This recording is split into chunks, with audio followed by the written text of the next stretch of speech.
Hello, I'm Kads, and welcome to today's video. So after 4 very long years, I have finally achieved a Poison Explosion champion on my account. So we're going to showcase him in my new and improved Dragon team. Now, full disclosure, tuning this team was actually a lot harder than I originally thought it was going to be, just because I didn't quite understand the power of the champion. But nonetheless, let's take a look at the featured champion for today's video, which is, of course, Ballard, the last 2 I got from the guaranteed event from the Hero's Path. I'll go through his kit and his build, and then we'll see the team in action and come back and talk about the builds for the other champions on the team. So Ballard the Lost, he's finally here, the Poison Exploder for my account. He is fully booked, of course, but going through the kit really quickly, on the A1 attacks when enemy before attacking, it'll place a shield on a proportional to this champion's attack, which can be a pretty sizable shield, but as we'll see, spoiler alert, it will not be enough to keep him alive. But it has a 50% chance or 75% chance when booked to placing point sensitivity for 2 turns, which is pretty solid. His big money ability, at least for my purposes, is the A2. Of course, it has attacks when enemy,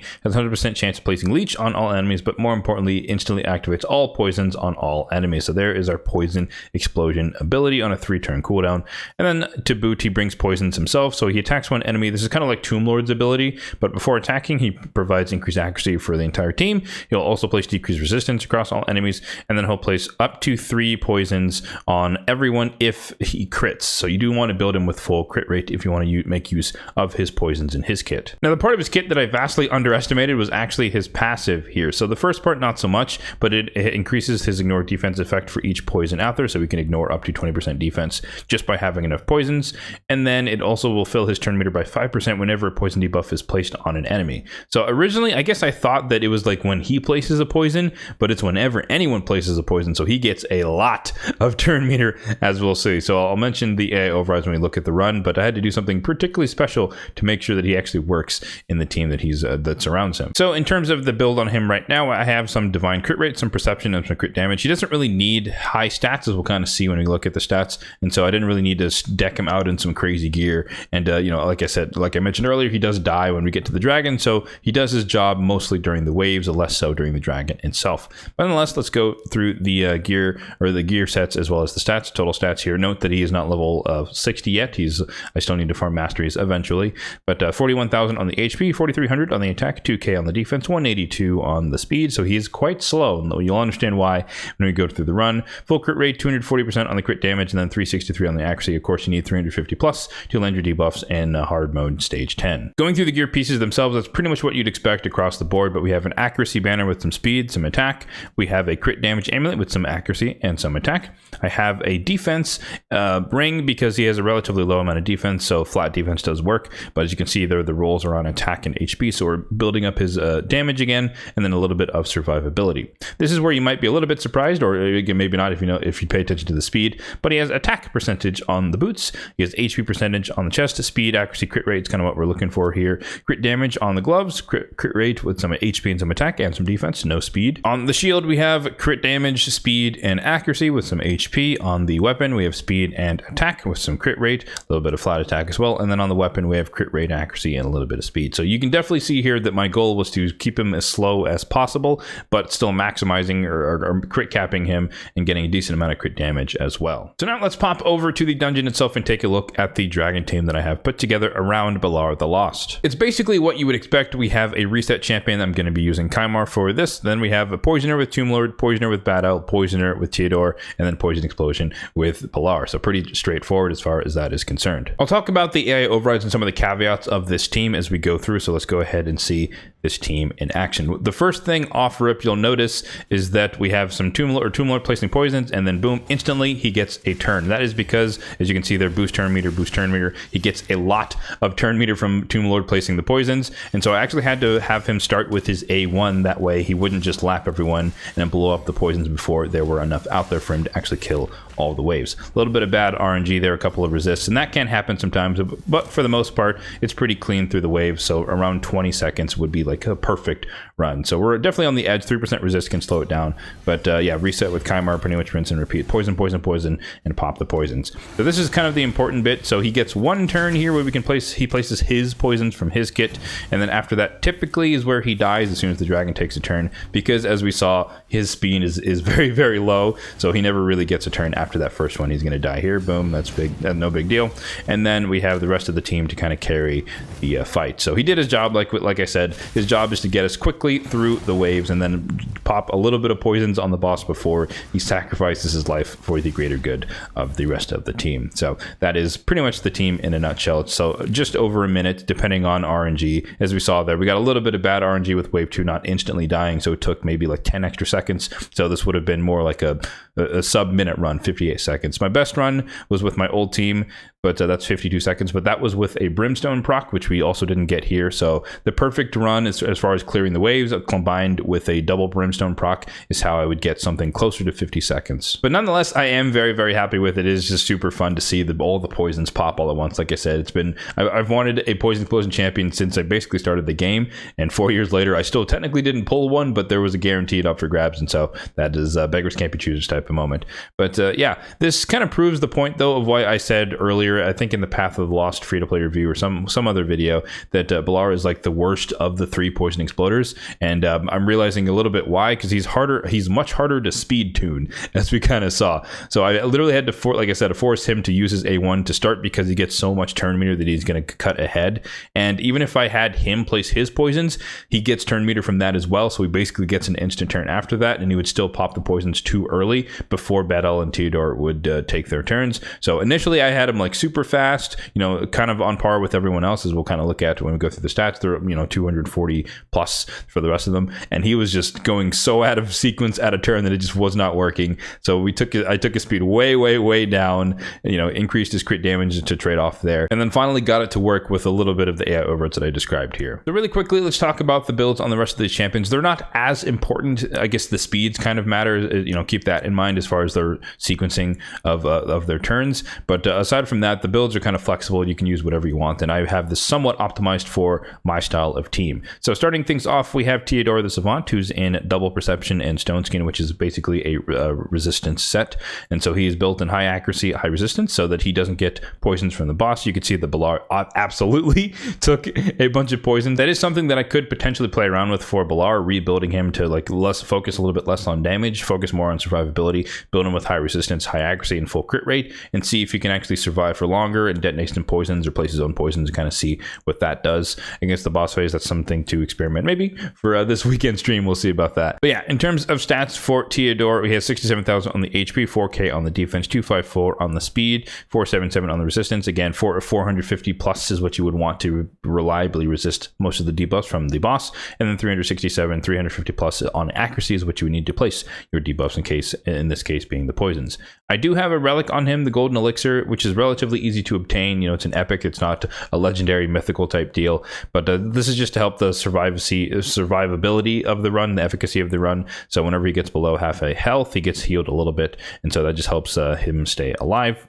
And then for the blessing, of course, he is 4-star awakened, and I have Brimstone on him. And then for the masteries, really quickly, defense and support tree, the main thing to point out here is that I have oppressor on him, so when he places his poisons, his turn meter fill rate is higher for each active debuff out there, so he just gets more turns effectively, and that just works really well with his kit. Master Hexer to extend the duration of stuff, Lore Steel for extra stats, and then defense tree, most of the tankiness stuff to improve his survivability. Next up, we have my Tomb Lord, who is in just some weak gear, but perception and immortal, so nothing really special here. Total stats are as follows: 67,000 on the HP, 4,200 on the attack, almost 4,300, 2,800 on the defense, 281 on the speed. So he is relatively quick. He is meant to be the fastest on the fastest poisoner, I should say, on the team, because he has the most poison. So I want him to take his turn sooner. And then 383 on the accuracy, full crit rate, a little bit of crit damage as well. No relic on him, but if I did have a third Arachne Elixir, I think he was the next up in line to get it. Maybe Balar could get one as well in the future, but we'll see. But a Phantom Touch on the blessing, I do use this guy in my Fire Knight team. He is my decreased defense, decreased attack champion, as well as a poison for the waves, and then decreased speed, of course, triple hitter on the A1. For the masteries, pretty standard debuffer. On the offense tree, we make the Crescent Moon from the crit rate all the way down to the Giant Slayer, because of course, as we highlighted, triple hitter on the A1. Support tree is the standard debuffer stuff, mostly on the right-hand side, except that I'm making a pivot down to Cycle of Magic, because notably, he does have a 4-turn cooldown on his debuff ability on the A3. So every once in a while, he can reduce the cooldown to a 3-turn and just kind of do his debuffing a little bit sooner. Next up, I have my Bad Alcazar, who I rebuilt this morning just to try and make the team a little bit more or less scary when I was running it. But he is now in a reflex set with Perception. He was formerly in, I think, double Immortal and Perception, but that was just to give him more HP, of course, and more healing. But I opted for reflex just because reducing the cooldowns means he can cycle through his cleanse and heal a lot faster, potentially, or basically doing the same thing is that he would put out more continuous heals just whenever the reflex set procs. I don't think it procced in that run that we did, but it definitely has worked in some runs to kind of help him go a little bit out of order, or go ahead of the expected order. Total stats here: 74,000 on the HP, 3,300 on the defense, 257 on the speed. So he is slightly faster than Teodor. That is on purpose because Teodor has a priority to activate poisons when we get to the dragon, but Bad Alcazar only has the active ability to place the poison. So I do want him to place it, and then Teodor can activate it, etc., and then they can continue. For resistance, 442. So he's a bit short of the 450 mark, but close enough that it's, most of the time it's still going to resist things. And 382, a little bit overkill on the accuracy for relative to the 350. Same logic as Teodor. I do have a 6 or a +6 or level 6 golden elixir on him. Same logic there to keep him alive a little bit. And I do have the Nourish blessing on him just to improve the heals from the continuous heals. Ideally, I would get him to 3-star. One, you take less damage from the boss just being awakened, but also they would give him a healthy chunk of defense, but it's just not a high priority, at least at the moment. And then in terms of the masteries here, I honestly could change these a little bit because Eagle Eye is giving him a bunch of accuracy that, at least in this build, he doesn't really need because he's at 383, minus 50 would be 333, which is on the edge, but I could probably glyph it back up to the 350, and maybe I can come back to or match Teodor and go with Oppressor instead. But nonetheless, this is his current build at the moment. I opted more for the the more healing here. I want the rapid response arcane celerity split, so as much turn meter as possible from the buffs and the debuffs. Cycle of Magic synergizes with a reflex set. Potentially he can go back-to-back healing if both proc. Lower Steel for the stats. Lasting Gifts, of course, the continuous heals are longer. Master Hexer, the poisons are longer, etc. So kind of a hybrid Y split of the support tree, and then the defense tree straight line down through a lot of the tankiness stuff and a little bit of turn meter from Cycle of Revenge. Then lastly, we have my Prince Chimer, who's basically in a kind of an arena build, but also a PvE build in this case. But his most important trait is just having him be the fastest on the team, so as we'll see there. But I do have him in pinpoint. Just got lucky with the 3 accessories across the board that happen to be pinpoint, so I figured it was easy enough to put a 4th piece of pinpoint on him, and so he could flex into the arena as needed.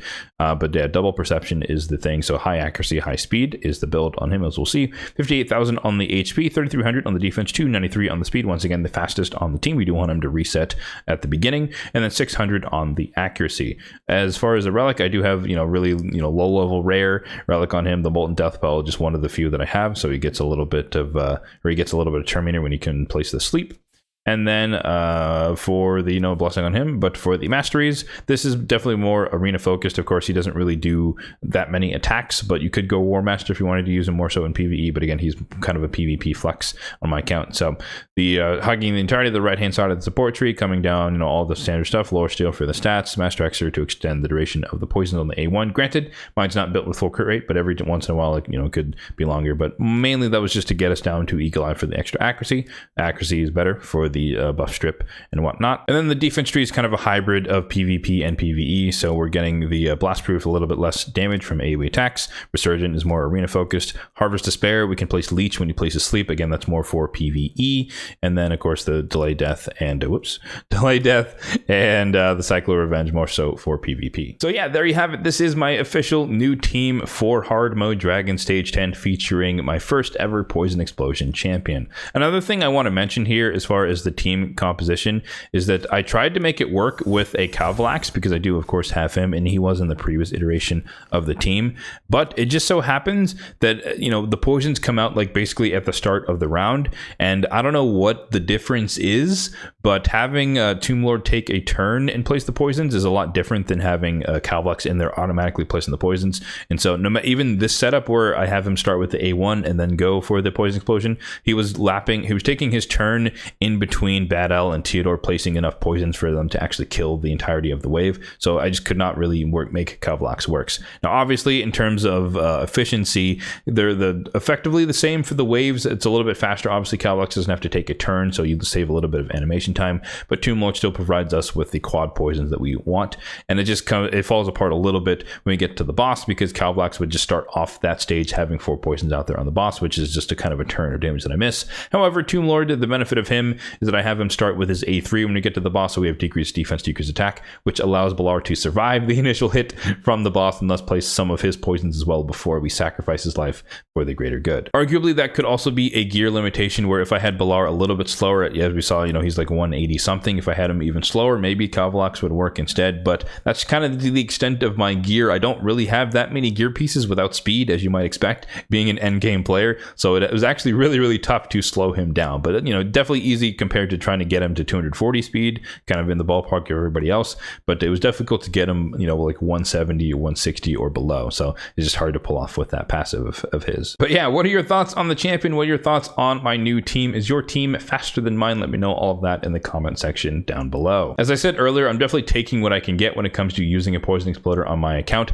but if I had my pick of the litter, I would still prefer Elenaril overall, just because she would be a little bit easier to build, just more survivability, less about the damage. She would be a little bit faster in terms of animation time, because she just pops all the poisons without having to attack at all. It makes it more affinity friendly as well, and I wouldn't have to worry about this whole speed tune him super slow so that his passive doesn't cut in ahead of time. Elenaril doesn't have that passive, and so she'd just be a lot easier to use. So she's still on my wish list at number like 5 or 6, so to speak, so I'd still like to have her overall, but I definitely have prioritized my non-void legendary wish list for other champions who could be of more use in the near term versus one-to-one swap for Balar. As always, if you did enjoy this video, then be sure to hit that like button down below. It really does help out the channel, and also feel free to hit the subscribe button down below if and only if you are enjoying the content overall on this channel for more content just like this one in the future. Thanks for watching, and have a good one.